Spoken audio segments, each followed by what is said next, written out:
The moment you discover your entire marriage is built on lies, it feels like dying while still breathing. My name is Hazel Whitaker, and I'm 79 years old now. But in 1973, I was just a 27-year-old mother of three, living what I believed was the American dream in a little town called Meadow Creek, New Mexico. Before I share my story with you today, I'd love if you could take a moment to subscribe to this channel and give this video a like. It would mean the world to me. And let me know in the comments where you're watching from. Now, let me tell you what happened all those years ago. I've held this story close to my heart for decades, but some stories need to be told, no matter how much they hurt. Maybe it will help someone else know they're not alone in their darkest hour. That's what I needed back then. To know I wasn't alone.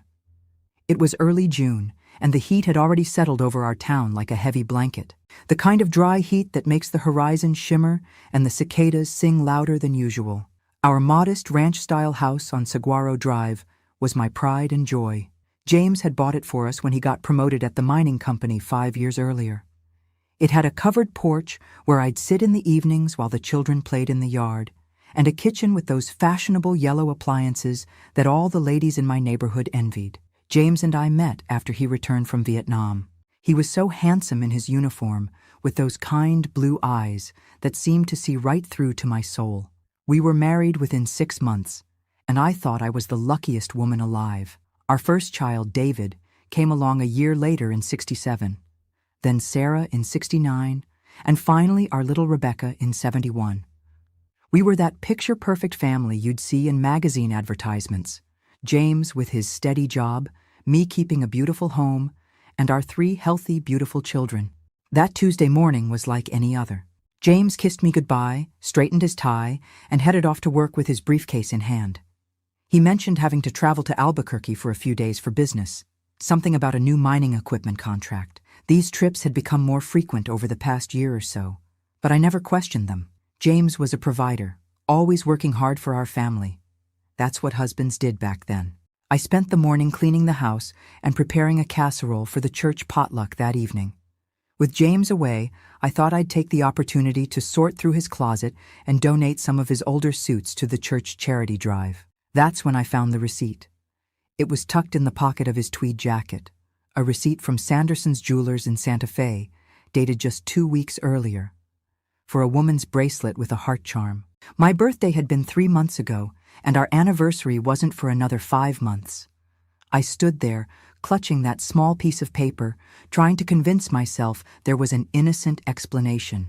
Perhaps it was for his mother, or his secretary as a thank you gift. But deep down, a voice I didn't want to hear whispered that something wasn't right. I put the receipt back and tried to forget about it. But over the next few days, other small things I had ignored started to surface in my memory. The late-night phone calls that he took in his study with the door closed, the new cologne he had started wearing, the way he seemed distracted at dinner, often asking me to repeat things I'd just said. When James returned from his trip, I watched him closely. He brought souvenirs for the children, as he always did, a small carved wooden horse for David, a turquoise hair clip for Sarah, and a little rag doll for Rebecca. He seemed the same loving father and husband he'd always been. But now I was noticing things, like how he checked his watch more often than usual, and how his stories about the business meetings had fewer details than they used to. A week later, he announced another trip to Albuquerque. This time, something inside me snapped. I needed to know the truth. After dropping the children at school the next morning, I did something I never thought I would do. I drove to the mining company office. I told myself I was just going to surprise James with lunch before his trip. The receptionist, a young woman named Betty who had attended our Christmas party last year, looked startled to see me. "Mrs. Whitaker, what a lovely surprise," she said, but her smile didn't reach her eyes. "I was hoping to catch James before he leaves for Albuquerque," I said, trying to sound casual. A flicker of confusion crossed her face. "Mr. Whitaker isn't scheduled for any business trips this week, Mrs. Whitaker." The floor seemed to tilt beneath me. "There must be some mistake," I managed to say. "He mentioned a meeting in Albuquerque today." Betty glanced nervously at the office door behind her. "I'm sorry, Mrs. Whitaker, but Mr. Whitaker called in this morning saying he was working from home today due to some paperwork he needed to finish. I thanked her and left quickly, my face burning with embarrassment and a growing sense of dread. James had lied. He wasn't at work, and he wasn't at home. So where was he? I drove home in a daze, my mind racing with possibilities, each worse than the last. When I pulled into our driveway, I noticed James's car was indeed gone. He had left early that morning, kissing me goodbye, telling me he'd call from Albuquerque that evening. With shaking hands, I went to our bedroom and opened his nightstand drawer. I found his address book and flipped through it, not sure what I was looking for until I saw it. An address in Santa Fe, written in his neat handwriting under the name VM, with a telephone number beside it. No explanation, just an address that I'd never seen before. Santa Fe was only an hour's drive away. Before I could talk myself out of it, I called my neighbor Alice and asked if she could pick up the children from school and watch them until dinner. I told her I had a doctor's appointment I'd forgotten about, another lie to add to the growing stack of deceptions that seemed to be engulfing my life. The drive to Santa Fe was a blur. I rehearsed confrontations in my head, imagining scenarios where James had a perfectly reasonable explanation for everything. Maybe it was a surprise he was planning. Maybe it was a business contact he hadn't mentioned. Maybe. But the knot in my stomach tightened with every mile. I found the address easily enough, a charming Adobe-style house with bright blue trim and flower boxes in the windows. It was in a nice neighborhood, the kind where young families lived. I parked across the street, my heart pounding so hard I thought it might break my ribs.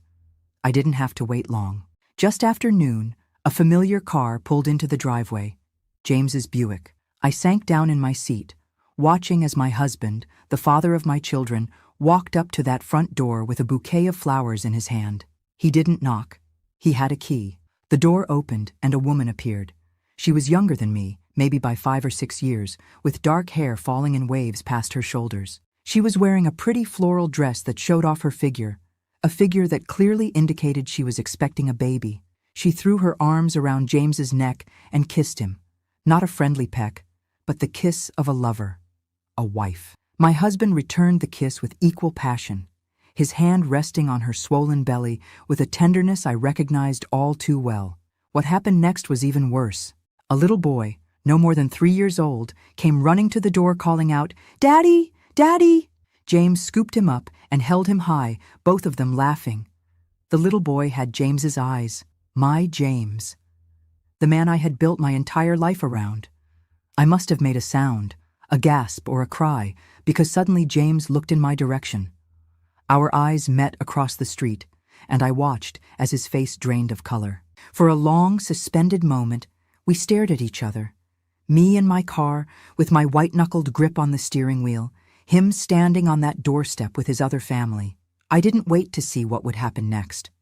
I started the car and drove away, tears blinding me. I had to pull over twice to be sick on the side of the road. My mind couldn't process what I had seen. James had another home, another woman who was clearly his wife in every way that mattered. A son who called him daddy, another baby on the way. How long had this been going on? Years, obviously, given the age of the little boy. I drove back to Meadow Creek in a state of shock. When I got home, I mechanically started preparing dinner, as if following the routine of normal life could somehow make what I had witnessed less real. I picked up the children from Alice's house, helped them with their homework, listened to their stories about school, all while feeling like I was underwater, sounds muffled, movements slow and dreamlike. When the phone rang at 6 o'clock, I knew it was James. I let it ring 5 times before answering. "Hazel," he said, and I could hear the panic in his voice. "We need to talk." "Do we?" My own voice sounded strange to my ears, calm and detached. "I can explain," he said. "Can you explain the little boy who calls you daddy?" I asked, my voice breaking despite my efforts to remain calm. "Can you explain the pregnant woman? The house you've clearly been paying for? The years of lies?" There was silence on the other end of the line. Then, "Hazel, please, let me come home. We should talk about this face to face." "There's nothing left to talk about," I said. "Don't come home tonight, James. I can't look at you right now." After I hung up, I sat at the kitchen table for a long time, staring at nothing. The children were in the living room watching television, their innocent laughter occasionally drifting through the house. They had no idea their world was about to change forever. How would I tell them? What would I say? That their father had another family? That everything we thought we knew about our lives was a lie? That night, after tucking the children into bed with stories and kisses, as if it were any other evening, I finally allowed myself to break down. I sat on the bathroom floor with a towel pressed against my mouth to muffle my sobs. I cried for the marriage I thought I had. I cried for my children who adored their father. I cried for the woman I had been just that morning, trusting, secure in her place in the world. And yes, I even cried for the woman in Santa Fe who might be just as deceived as I had been. By morning, the tears were gone, replaced by a cold determination. I didn't know what the future held, but I knew I couldn't stay in this house, in this town, waiting for James to choose between his two families. I had to make a choice for myself and my children, a choice to walk away with whatever dignity I had left. You never truly understand your own strength until being strong is the only choice you have left. That night, after discovering James's secret life, I didn't sleep a wink. I lay beside him in our bed, the same bed we'd shared for 9 years, listening to his breathing, studying the face of a man I suddenly realized was a complete stranger to me. He had come home late that evening, reeking of cologne and excuses. He claimed his business in Albuquerque had wrapped up early, so he'd decided to surprise us by coming home. The children were delighted, of course. They'd tackled him at the door with hugs and eager stories about their day. I watched him with them, so loving, so attentive, and wondered how a man could compartmentalize his life so completely. How could he be a devoted father to our children while having another child across town who also called him Daddy? Throughout dinner, I kept my composure. I smiled at the right moments, nodded when appropriate, even laughed at his jokes. But inside, I was dying. Every glance, every gesture now seemed calculated, every word potentially another lie. Who was this man sitting across from me, cutting his meatloaf into neat squares the way he always did? Had anything about our life together been real? After the children were tucked into bed, he approached me in the kitchen. I was washing dishes, my hands submerged in soapy water, trying to steady myself with the familiar routine. "Hazel," he said quietly, "we need to talk about what happened today." I kept my eyes on the plate I was scrubbing. "Do we?" I think I saw everything I needed to see. "It's not what you think," he started, but I cut him off with a harsh laugh. "Really, James? It's not what I think? I saw you with another woman, pregnant, I might add, and a little boy who is clearly yours. What exactly am I misunderstanding?" He sighed, running his hand through his hair the way he did when he was stressed. "Valerie and I, it's complicated." "Valerie," I repeated. "VM in your address book, at least now I know her name." I won't repeat the entire conversation that followed. Some words, once spoken, leave wounds too deep to revisit. The short version is that James had met Valerie Martinez during a business trip to Santa Fe 5 years ago. What started as a brief affair turned into something more when she discovered she was pregnant. Instead of ending things, instead of coming clean, James had decided to maintain 2 separate lives. 2 women who believed they were his wife. 2 families who depended on him. "I love you both," he had the audacity to say. "I couldn't bear to hurt either of you. So instead, you built a foundation of lies," I replied, my voice surprisingly calm despite the storm raging inside me. "And now, 3 innocent children, 4 soon, will pay the price for your selfishness." He tried to touch my arm, but I recoiled as if burned. "Don't," I warned him. "Don't you dare touch me." That night, as I mentioned, I didn't sleep. I stared at the ceiling, making calculations. James had been supporting 2 households for years. No wonder money had always been tight, despite his good position at the mining company. No wonder he was always working late, always traveling. The pieces were falling into place with sickening clarity. By morning, I knew what I had to do. I couldn't stay in Meadow Creek, not with the inevitable scandal that would erupt once the truth came out. Small towns feast on tragedy and scandal. It would be all anyone talked about for years. "Poor Hazel Whitaker, did you hear? Her husband had a whole other family in Santa Fe. Can you imagine?" I couldn't subject my children to that kind of whispered cruelty. David was already a sensitive boy at 6. Sarah, at 4, was just developing her self-confidence. And little Rebecca, at barely 2, wouldn't understand why people were looking at her mother with pity in their eyes. I had an aunt, my mother's sister, Ruth, who lived in Tucson, Arizona. We weren't particularly close, but she had always told me to visit anytime. Anytime was now. After James left for work, I called Aunt Ruth from the telephone in the kitchen, twisting the cord around my finger nervously as it rang. "Aunt Ruth," I said when she answered, "it's Hazel. I need a place to stay for a while. Me and the children." There was a pause. "Hazel, honey, what's happened?" I couldn't bring myself to explain over the phone. "I'll tell you everything when I see you. But we need to leave today. Is that all right?" Another pause. Longer this time. Then, "Of course it's all right. Your family." Those 4 words, "your family," nearly broke me right there. Real family doesn't lie to you for years on end. Real family doesn't betray you in the most fundamental way possible. I hung up and sprang into action. I withdrew half the money from our joint savings account at the bank. My fair share after 9 years of marriage, I reasoned. Then I went home and packed only what would fit in our station wagon. Clothes, a few toys, photo albums, though I left behind all the photos of James, and my grandmother's silver tea set, the only real valuable I had inherited. I picked the children up early from school and the neighbor watching Rebecca, telling them we were going on a surprise trip to visit a great aunt they barely remembered. David, always perceptive, asked about Daddy. "Daddy has to work," I said, the lie bitter on my tongue. "He knows we're going." I left a note for James on the kitchen table. It wasn't eloquent or particularly insightful. It simply said, "I cannot share a husband. Do not try to find us. The children deserve better than a part-time father." The drive to Tucson was long and grueling with 3 young children. Rebecca cried for most of the first hour, not understanding why we were leaving home. Sarah kept asking when we'd return. Only David remained quiet, staring out the window at the passing desert landscape, occasionally glancing at me with questions in his eyes that I wasn't ready to answer. We stopped at a motel in Las Cruces for the night.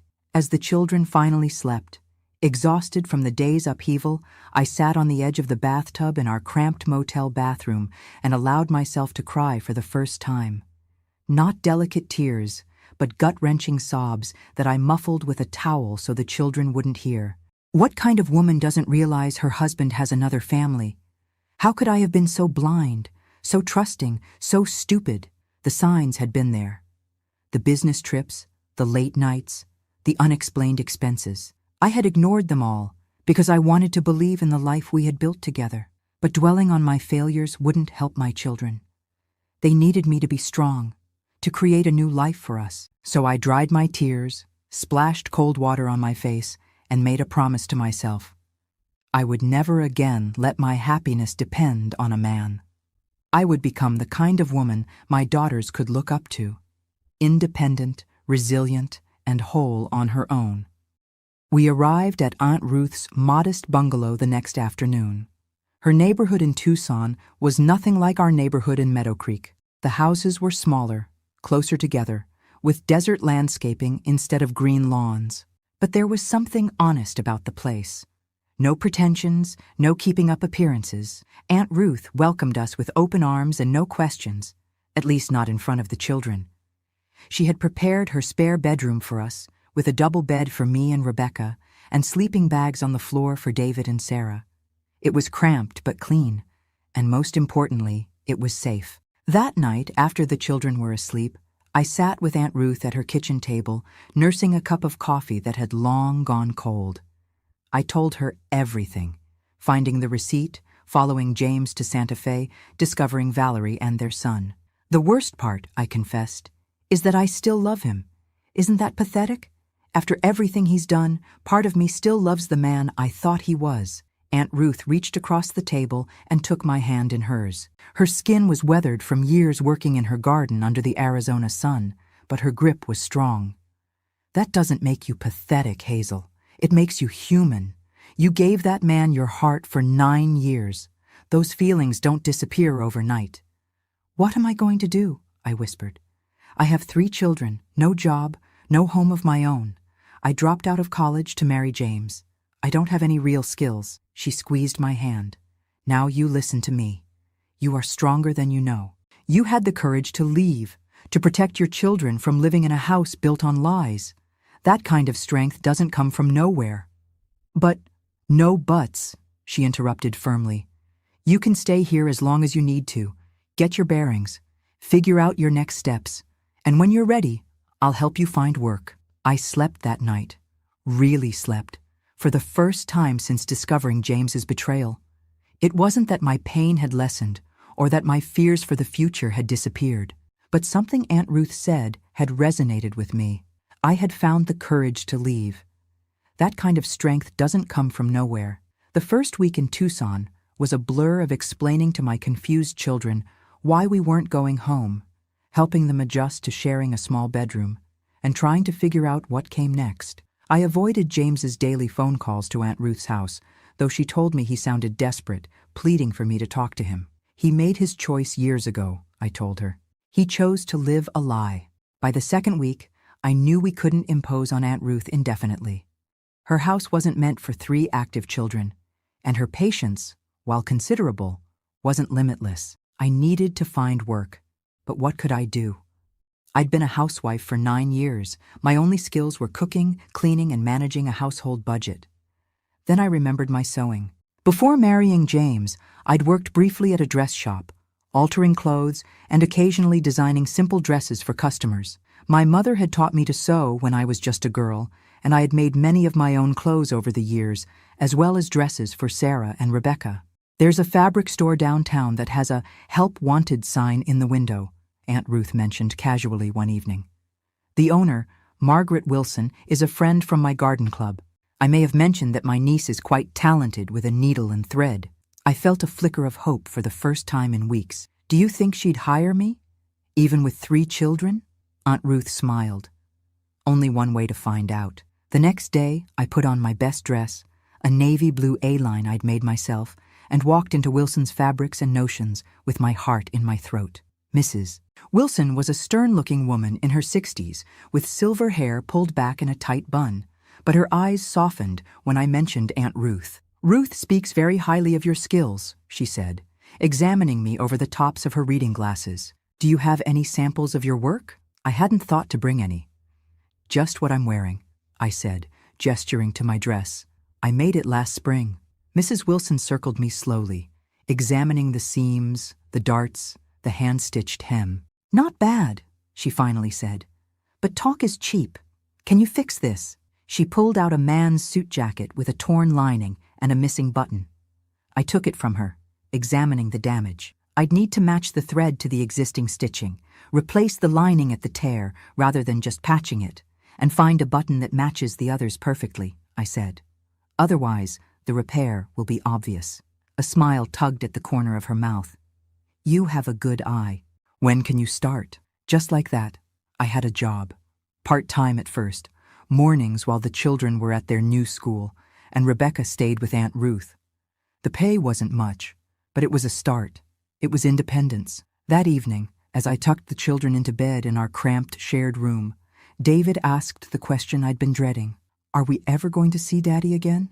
I sat on the edge of the bed, choosing my words carefully. Daddy made some very bad choices that hurt our family. Right now, we need time away from him to heal. "But he's still our daddy," Sarah insisted, her lower lip trembling.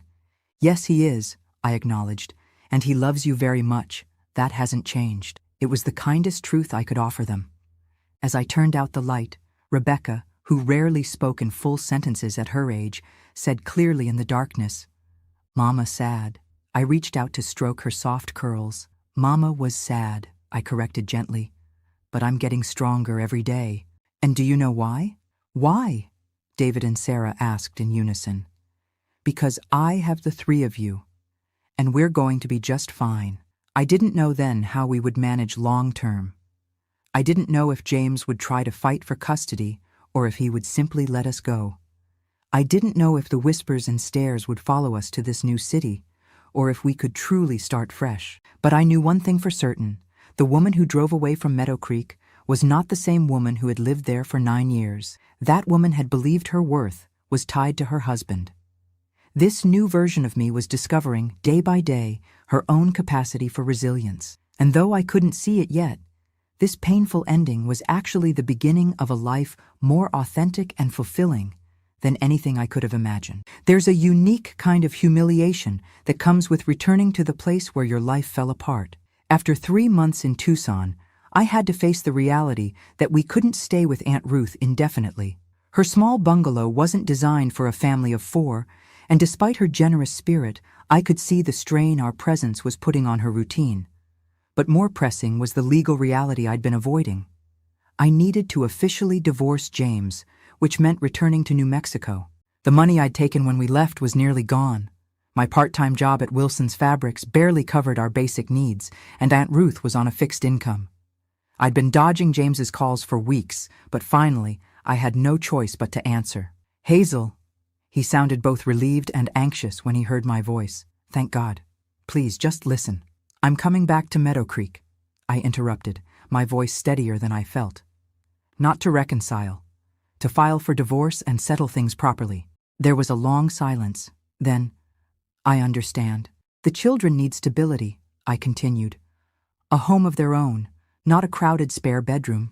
"You can have the house," he said quickly. "I'm living in Santa Fe now, with—" He trailed off. "With your other family," I finished for him.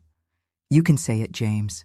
It's been our reality for years, even if I only discovered it recently." That we worked out the practical details. He would continue paying the mortgage on our house in Meadow Creek, provide child support, and make himself scarce when I returned to town. It was the least he could do, and even he knew it. What neither of us discussed was how the town would react to my return. In 1973, divorce was becoming more common, but in small-town New Mexico, it still carried a stigma. And a divorce caused by a husband's secret second family? That was the kind of scandal that would have the gossip mill working overtime. The drive back to Meadow Creek in early September was very different from our hasty escape months earlier. The children were excited to return to familiar surroundings, to their own rooms and toys, to the friends they'd left behind. Only David seemed to sense my apprehension, reaching from the back seat occasionally to pat my shoulder, as if our roles had somehow reversed. "It's okay, Mom," he said as we passed the town limit sign. "We'll be okay," from the mouths of babes, as they say. Our house on Saguaro Drive looked exactly as we'd left it, right down to the half-dead potted geranium on the front porch that I'd forgotten to water before our abrupt departure. James had kept his word. The place was clean, the refrigerator stocked, and a stack of mail neatly arranged on the kitchen counter. There was no sign of him, except a brief note. "I'm staying at the El Dorado Hotel in Santa Fe if you need anything. Joey." That first night back in our home was surreal. The children fell into their old routines easily, but I wandered from room to room feeling like a visitor. This house contained so many memories: Christmases around the fireplace, birthday parties in the backyard, quiet evenings on the porch watching the sunset. But now each happy memory was tainted by the knowledge that during those same years, James had been creating parallel memories with another woman and child across town. I slept in the guest bedroom. I couldn't bring myself to sleep in the bed I'd shared with James.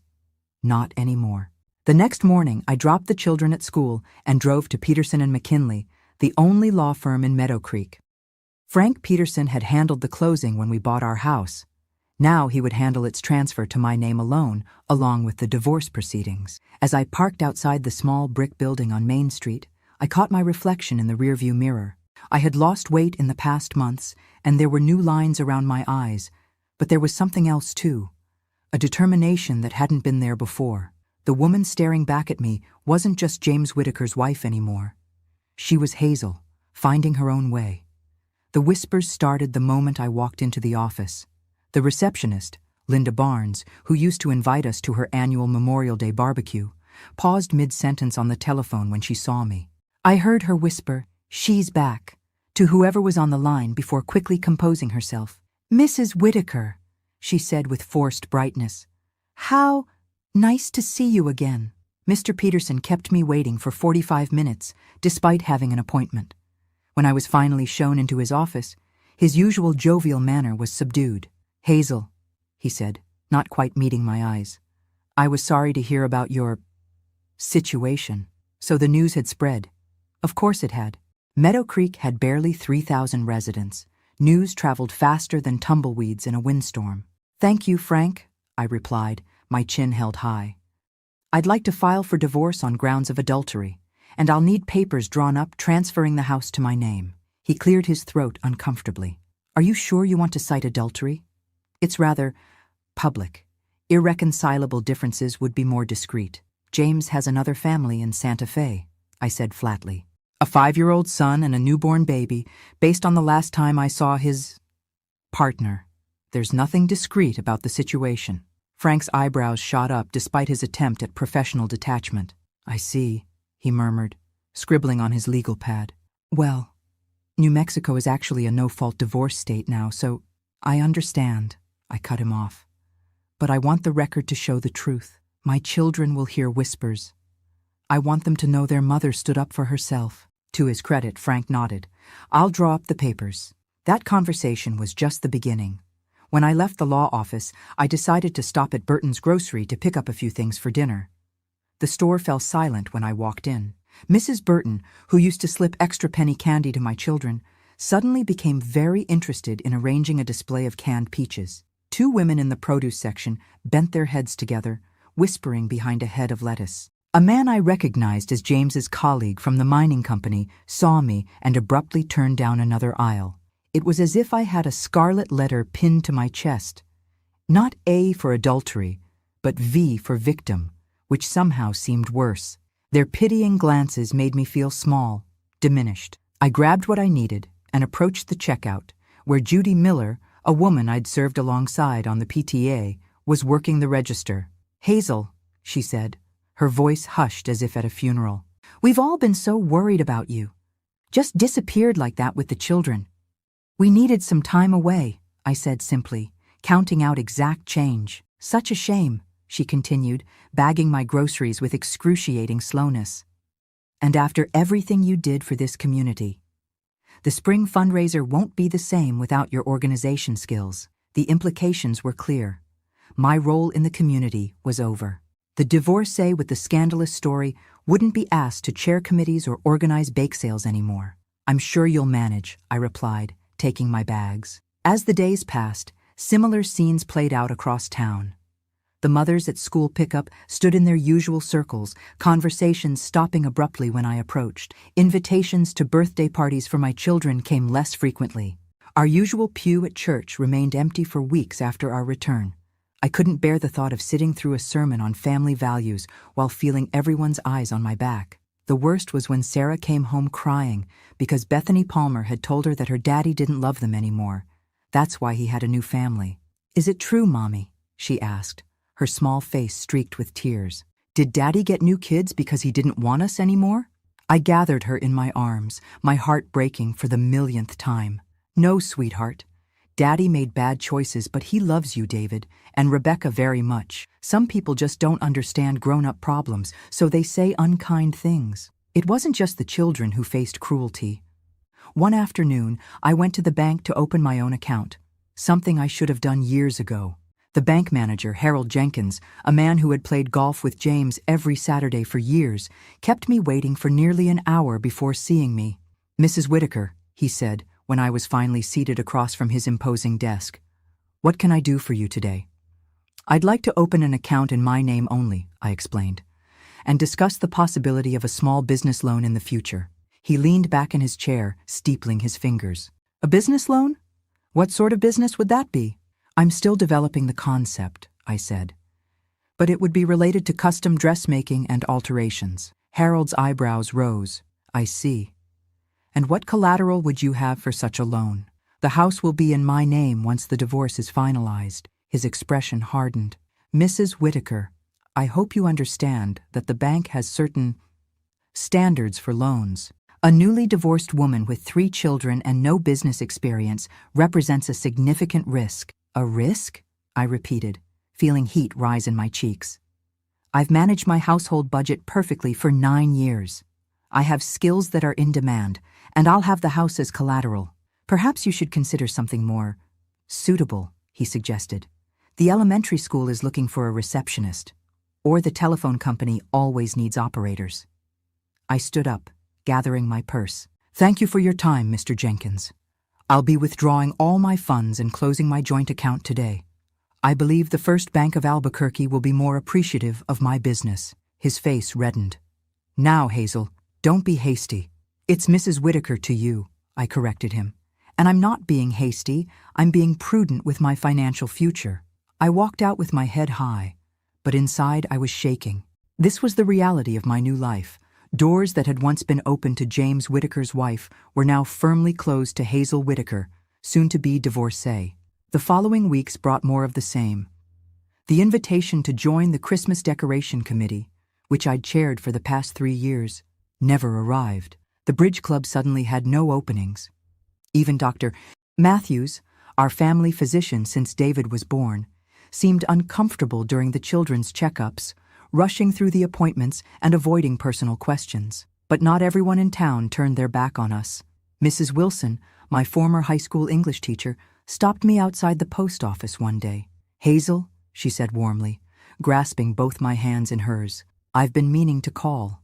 Would you and the children like to come for Sunday dinner this weekend? I nearly cried at this simple act of kindness. We'd love to. Gradually, a small circle of support emerged. Mrs. Wilson and her husband, the new young minister at the Presbyterian Church who called to check if we needed anything.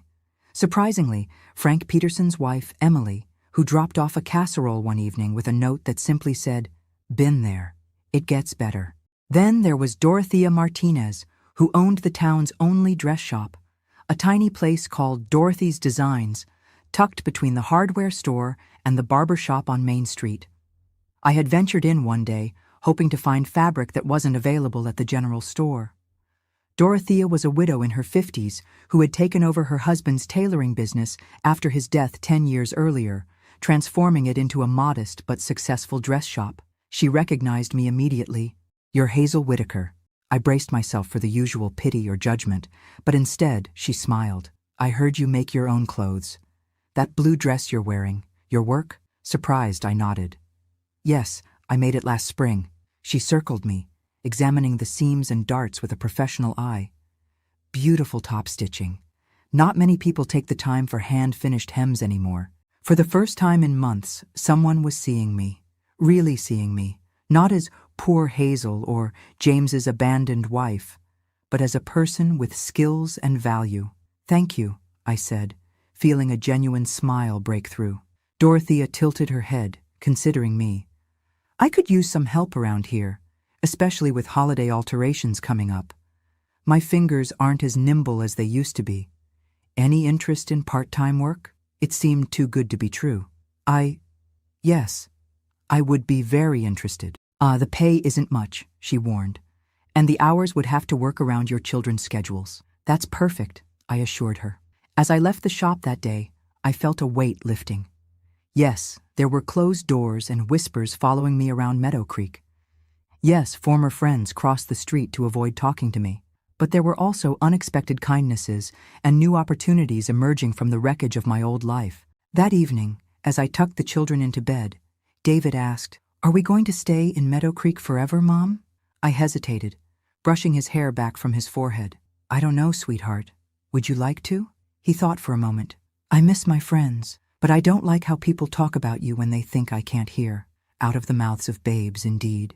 We'll stay as long as it feels right," I told him.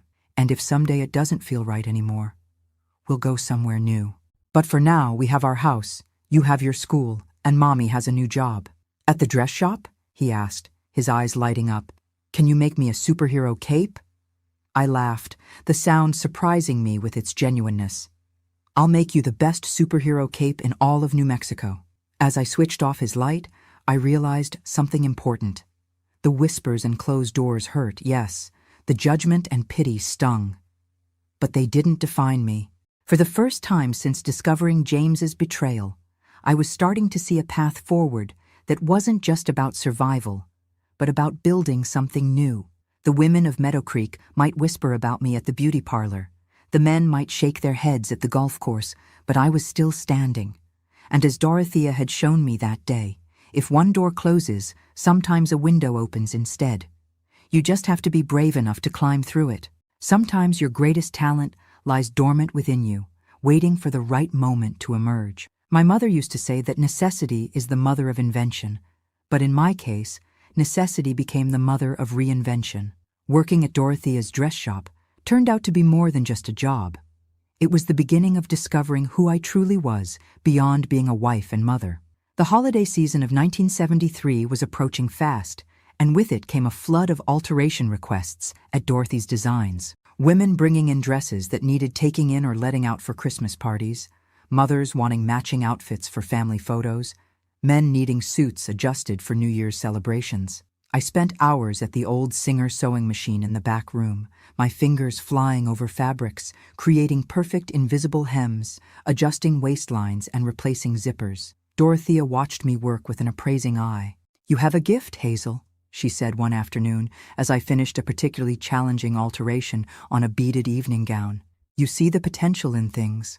Not everyone has that vision." Her words warmed something inside me that had been cold for months. I had spent so long seeing myself through the lens of my failed marriage, discarded, not good enough, that I'd forgotten I had value beyond that relationship. One Wednesday in early December, a young woman named Lisa Jenkins came into the shop in tears. She was holding a wedding dress that had been her mother's, hoping to wear it for her own wedding that weekend. "The seamstress in Albuquerque was supposed to alter it, but she got sick," Lisa explained between sobs.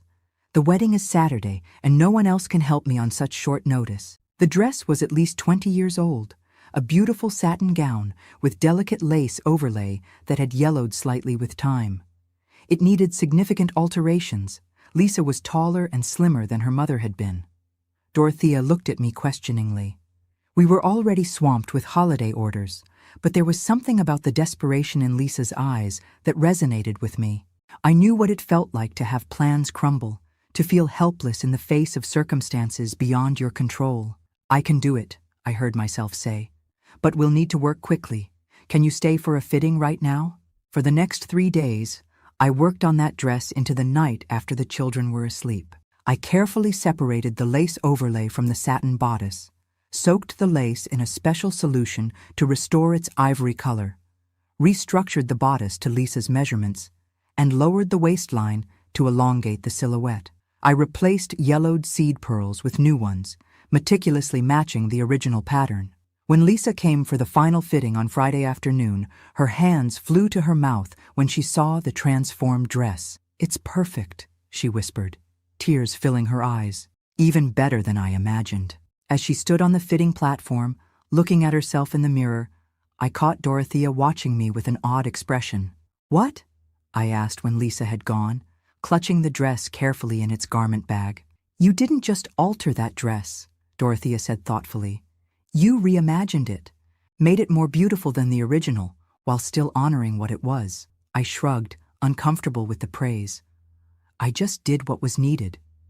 "No," she insisted. "What was needed was to take it in at the waist and shorten the hem. What you did was art." That night, as I sat at my kitchen table paying bills, I found myself sketching dress designs on the back of an envelope, something I hadn't done since before marrying James. My mind was suddenly full of ideas, silhouettes, and details I wanted to try. For the first time in months, I felt a spark of excitement about the future. Word spread quickly about Lisa's wedding dress. In a small town like Meadow Creek, news, both good and bad, traveled at the speed of sound. Within weeks, we had women coming into Dorothy's specifically asking for me. Not just for alterations, but wondering if I could create custom designs. "Have you ever thought about making your own pieces to sell in the shop?" Dorothea asked one day in January as we were closing up. "I have extra fabric from suppliers, and there's space in the front corner for a small rack." The idea both thrilled and terrified me. "Do you really think people would buy them?" "Only one way to find out," she replied with a smile. I started small, a rack of simple A-line skirts in vibrant colors and patterns not usually found in Meadow Creek's limited shopping options. To my surprise, they sold out within 2 weeks. Next came blouses with special details, hand-embroidered collars, unique button arrangements, perfect French seams. Those sold quickly, too. By spring, I had developed a small but dedicated clientele who appreciated the quality and uniqueness of my work. Women who had previously avoided eye contact with me in the grocery store were now stopping by the shop to see what new items I had created. It wasn't forgiveness exactly, but it was a shift. They were beginning to see me as something other than just the woman whose husband had a secret family. What I didn't anticipate was how this creative outlet would heal something broken inside me. Each stitch was a tiny act of creation, a small assertion that I could make something beautiful and lasting.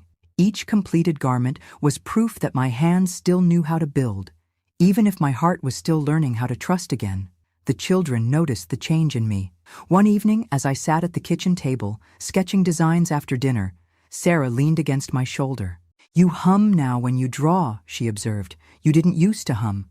I hadn't realized I was doing it. "Do you like my humming?" She nodded solemnly. "It means you're happy again, out of the mouths of babes." By summer, I had saved enough from my work at Dorothy's to enroll in a 6-week pattern-making course at the community college in Albuquerque. It meant driving an hour each way twice a week, leaving the children with Mrs. Wilson on those evenings, but it was worth every mile. The instructor, Mrs. Grayson, had worked in New York's garment district before retiring to New Mexico. She took a special interest in my work, staying after class to show me techniques that weren't part of the standard curriculum. "You have a natural eye for structure," she told me. "Most beginners focus on the decorative elements, but you understand that the foundation, the cut, the fit, is what makes or breaks a garment." On the last day of class, she pulled me aside. "I have a proposition for you, Hazel. I consult for a small manufacturing company in Santa Fe that produces ready-to-wear clothing for department stores across the Southwest. They're looking for fresh designs for their spring collection, simple but distinctive pieces that can be produced at scale. Would you be interested in submitting some sketches?" My heart raced. This was an opportunity beyond anything I had imagined when I first walked into Dorothy's shop looking for fabric. But Santa Fe, that was where James now lived with Valerie and their children. The thought of traveling there, possibly running into them, made my stomach clench. Mrs. Grayson must have sensed my hesitation. "You wouldn't need to go there often. Maybe once a month for meetings. The rest could be done by mail." That evening, I sat on the porch swing, weighing the opportunity against my fear. The sun was setting over the mesa, painting the sky in shades of orange and pink that no fabric could quite capture. From inside the house, I could hear David helping Rebecca with her reading, his patient voice guiding her through a Dr. Seuss book. My children were thriving despite everything. David had made the honor roll that spring. Sarah had conquered her shyness to perform in the school talent show. Even little Rebecca, who had been so confused by all the changes, was blossoming into a confident 5-year-old. They were resilient, adapting to our new reality. Could I do any less? The following week, I drove to Santa Fe with a portfolio of sketches and fabric swatches. I took a room at a small motel on the outskirts of town, far from the neighborhood where I knew James and Valerie lived. The meeting with Southwestern Apparel went better than I could have hoped. They loved my designs for simple, elegant dresses that incorporated elements of traditional Southwestern patterns in modern silhouettes. These would appeal to both tourists and locals, the production manager enthused. Traditional enough to feel authentic, but contemporary enough to be wearable in any city. They offered me a contract as a freelance designer, $200 per accepted design, with a minimum commitment of 10 designs for their spring line. It wasn't a fortune, but combined with my work at Dorothy's, it would give us financial stability I hadn't dared dream of a year earlier. As I drove back to Meadow Creek that evening, I found myself taking the long route, past the courthouse where my divorce from James had been finalized 3 months earlier. I pulled over and sat for a moment, looking at the imposing stone building where one chapter of my life had officially ended. A year ago, sitting in that parking lot, I had felt only grief and failure. Now, I felt something else. Not happiness exactly, but possibility. The woman who had walked into that courthouse was defined by what she had lost. The woman driving home now was beginning to be defined by what she was creating. When I returned to Dorothy's designs the next day, Dorothia could tell something had changed. "You got the contract," she guessed, smiling at my barely contained excitement. "I did," I confirmed. "But I want you to know that I'm still committed to the shop. I can do both." She waved away my concern. Hazel, when you first came to work here, I saw a wounded bird with broken wings. Now I see a woman ready to fly." She paused, her expression turning serious. "But I have a proposal of my own." "What is it?" I asked, curious. "I'm thinking of retiring next year," she said. "My arthritis is getting worse, and my daughter in Arizona keeps asking me to move closer. I've been wondering what would happen to this place." She gestured around the small shop that had become my sanctuary. "How would you feel about taking it over?" I stared at her, stunned. "Dorothea, I couldn't possibly afford to buy the business." "Who said anything about buying it outright? We could work out a payment plan over years. You'd be doing me a favor, keeping my husband's legacy alive." The offer took my breath away. My own shop? The possibility had never entered my mind. But suddenly, I could see it, expanding beyond alterations and the few custom pieces we currently offered, perhaps carrying my own line alongside established brands, maybe even changing the name someday. "I need to think about it," I said finally. "It's a huge responsibility." Dorothea nodded understandingly. "Of course, but remember what I told you when you fixed that wedding dress? You have vision, Hazel. You see the potential in things and in yourself that others miss." That night, I couldn't sleep. My mind was racing with possibilities. I got up and found myself standing in front of the mirror in my bathroom, really looking at myself for the first time in months. The woman who gazed back at me wasn't the same one who had discovered her husband's betrayal a year ago. There were new lines around my eyes, yes, and a few strands of silver in my brown hair that hadn't been there before. But there was also a steadiness in my gaze that was new, a certainty that hadn't existed before.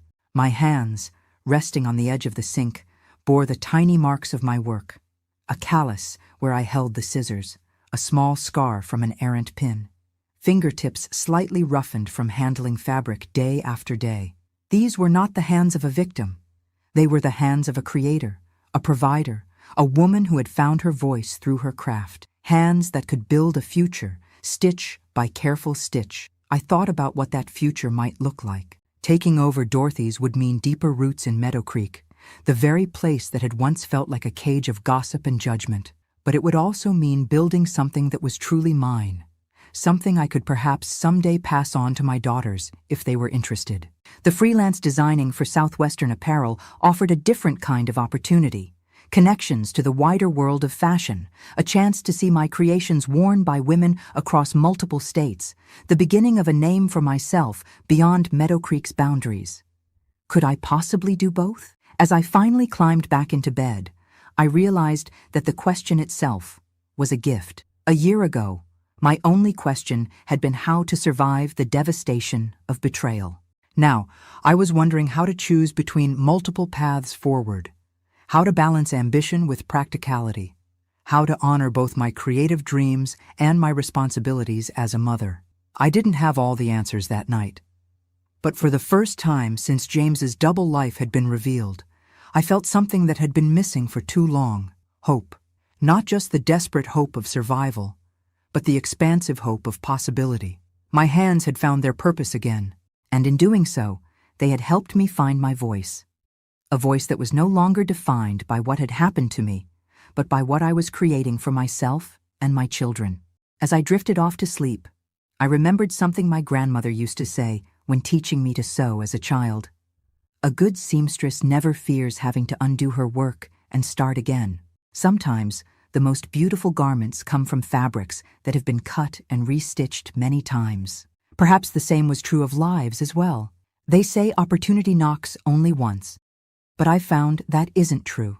Sometimes opportunity whispers, nudging you gently toward a path you never imagined for yourself. The transition from employee to business owner wasn't a single dramatic moment, but a series of small, brave decisions that changed the course of my life, and eventually the lives of many women in our community. After much consideration, I accepted Dorothea's offer to take over her shop. We structured a 5-year payment plan that I could manage alongside my contract work with Southwestern Apparel. It was terrifying to sign those papers in the spring of 1974, committing myself to years of financial obligation.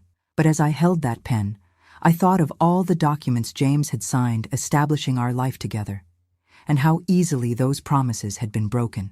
This promise, I knew, was one I would keep. Dorothea stayed on for 6 months to help with the transition, teaching me the business side of running a shop, ordering inventory, managing accounts, dealing with suppliers. These were skills I'd never learned as a housewife, but I discovered I had a head for numbers and organization. All those years carefully managing our household budget had prepared me better than I realized. "You're a natural," Dorothea said one evening as we balanced the books. "Most creative types hate this part, but you seem to enjoy it." "I like the precision," I admitted. "In sewing and in bookkeeping, everything has to add up perfectly." When Dorothea finally retired and moved to Arizona to be near her daughter, I faced my first real test as a business owner. The shop had been Dorothy's Designs for 15 years. Her husband's name had been Harold, but he thought Dorothy sounded more appealing for a dress shop. Now I had to decide, keep the established name or create something new. After weeks of deliberation, I chose a middle path. I redesigned the sign and storefront to read, "Dorothy's by Hazel," honoring the shop's history while announcing its new direction. The day the new sign went up, I felt a surge of pride unlike anything I'd experienced before. This small storefront on Main Street was mine, not as James Whitaker's wife, but as Hazel, businesswoman and designer. The first year was a constant balancing act between running the shop, fulfilling my design contract with Southwestern Apparel, and raising 3 growing children. David was now 12 and increasingly independent, but Sarah at 10 and Rebecca at 6 still needed considerable attention. Many nights I would put them to bed, then work until midnight at my sewing machine in the spare bedroom I'd converted to a home studio.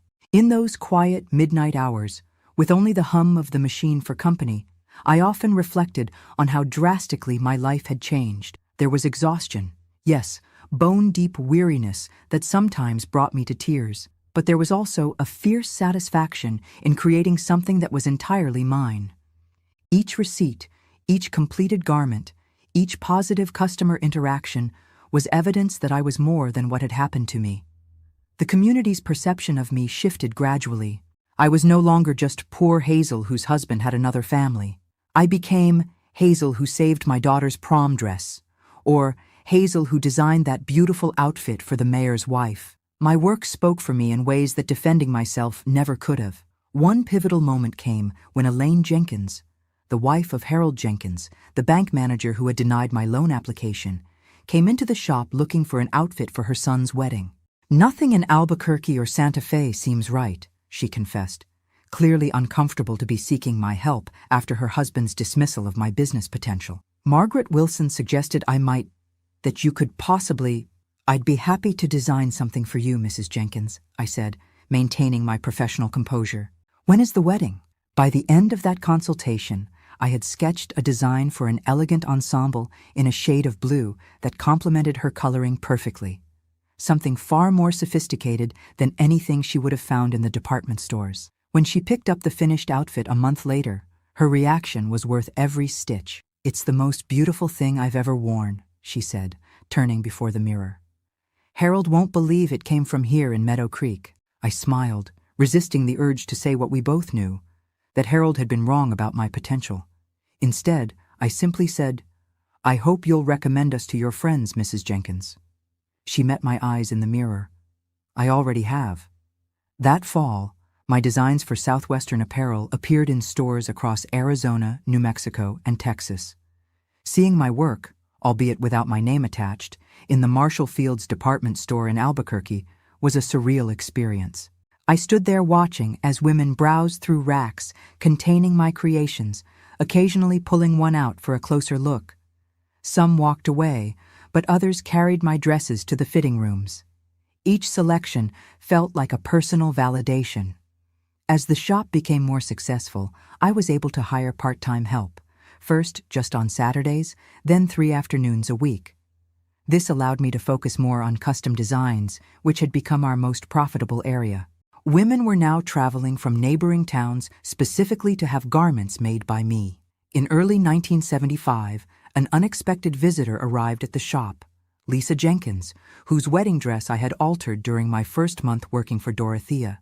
She was visibly pregnant and glowing with happiness. "I was hoping you could help me again," she said.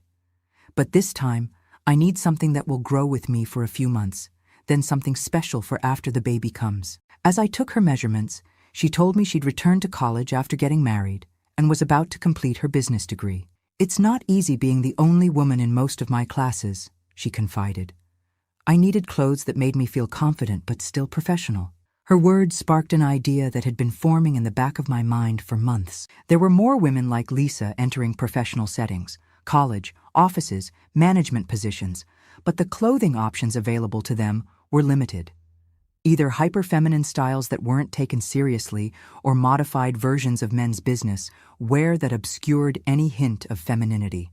"What if," I suggested as I pinned fabric around her, "we created a line specifically for working women, professional but distinctly feminine, practical but beautiful?" Lisa's eyes lit up. "Women like me would buy every piece you made." That conversation led to a new direction for the shop. I began designing what I called the Career Collection, suits, dresses, and separates specifically for women entering the workforce. I used fabrics that traveled well, added practical details like hidden pockets, and ensured each piece could transition from day to evening with simple accessory changes. By mid-1976, we'd outgrown our small space on Main Street. The building next door, formerly a bookstore, became available, and after much deliberation and several sleepless nights worrying about the financial risk, I decided to expand. This time, when I went to the bank for a loan, I didn't meet with Harold Jenkins. I met with the regional manager from Albuquerque, bringing detailed financial statements showing the shop's growth over the past 2 years. "Impressive numbers, Mrs. Whitaker," he said, reviewing my paperwork. "You've more than doubled your revenue since taking over the business. And our growth potential is even greater with expanded space for inventory and a dedicated fitting area," I pointed out, showing him my business plan. I secured the loan, smaller than I'd hoped for, but enough to proceed with the expansion. The day we knocked down the wall between the two storefronts, creating one larger space, felt like a physical manifestation of how my life had expanded beyond the narrow confines I'd once accepted. The children were directly involved in the growth of the business. David, now 14, helped with bookkeeping after school, showing an aptitude for numbers that surprised me. Sarah, at 12, had her mother's eye for color and design, often offering opinions on fabric selections that proved remarkably astute. Even 9-year-old Rebecca contributed, charming customers with her detailed knowledge of inventory. "The blue one you're looking for is on the second rack, third from the left." They understood, in their different ways, that this business represented not just our livelihood, but our collective triumph over circumstances that might have broken a less determined family. The shop became the stable center around which our lives revolved, a source of pride and security. In the fall of 1977, I received a call from the editor of Southwestern Living magazine. They were planning a feature on women entrepreneurs in the region and wanted to include me.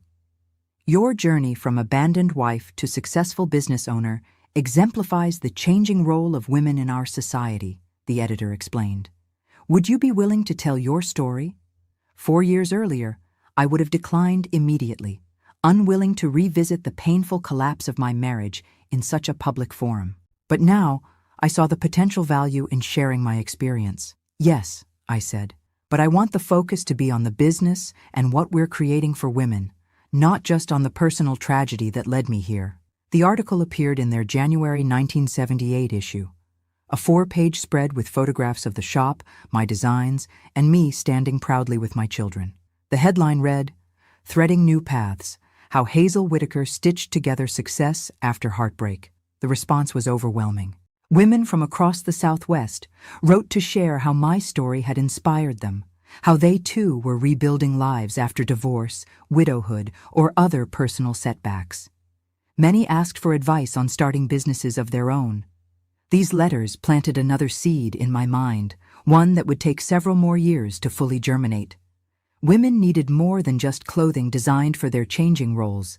They needed support, guidance, and practical knowledge about navigating the business world. In 1980, I took another risk. I converted the apartment above the shop, which we'd been using for storage, into a meeting space called the Cutting Room. There, twice a month, I began hosting workshops for women interested in entrepreneurship. We covered topics like securing loans, negotiating with suppliers, marketing strategies, and balancing business with family responsibilities. The first workshop had just 8 attendees. Within 6 months, we had a waiting list, with women driving from as far as Santa Fe and Albuquerque to participate. I brought in guest speakers, accountants, lawyers, marketing professionals, all women who were blazing their own trails in traditionally male fields. This initiative expanded into a formal mentorship program, where established businesswomen, including myself, guided newcomers through their first year of operation. By 1985, we had helped launch 27 women-owned businesses in northern New Mexico, from bakeries to bookkeeping services to a women's health clinic. Looking back from where I sit now at 79, I can trace the progression from that devastating day in 1973, when I discovered James's betrayal, to the rewarding life I've built since then. The shop, now called simply Hazel's, has been a fixture on Main Street for over 4 decades. I've scaled back my day-to-day involvement, with Sarah taking over most of the management responsibilities.